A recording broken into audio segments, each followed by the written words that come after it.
Hello mga kakusina, welcome back sa aking channel at syempre sa aking FB page. So ngayong araw ay gagawa tayo ng pangmeryenda. So dahil wala tayong saging na saba, ito ang gagawin natin, yung saging na green. So pwede naman siya mga kakusina gawing turon. Napakasarap niya at saka ang lambot.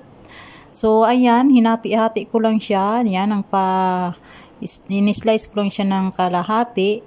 Then ibabalot natin siya sa lumpia wrapper. Ayan. So, ganyan lang ang pagbabalot niyan mga kakusina. Madali lang naman. So, ayan. Dalawang ingredients lang ay may pang merienda na tayo. At napakasarap niya. So, napakasimpleng merienda.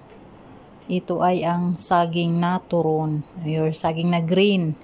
So, dahil walang saba dito na saging, kaya ito na lang ang gawin natin. So, para-paraan lang tayo para ma-solve ang ating craving, diba? Nag-crave tayo sa turon, mga kakusina. So, ayan, napakasarap nitong pang merienda. So, at ayan na, natapos ko na siya magbalot. So, mag-umpisa na tayo mag-prito. Ayan na, mainit na yung ating kawali.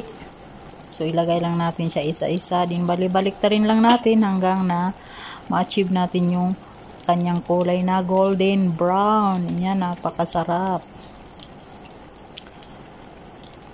Masarap na pang merienda. Pwede rin itong pang negosyo mga kakusina. So, ayan na siya. Golden brown na siya. So, hahanguin ko lang yan. Mga kakusina, din isa lang pa natin yung natira. Actually, hindi ko siya inubos kasi medyo madami-dami.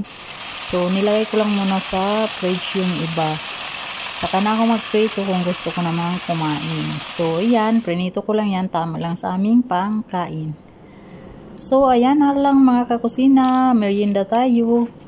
Ayan, thank you so much for watching. And please subscribe to my YouTube channel. And follow sa aking FB page at pati sa aking TikTok. See you in my next video.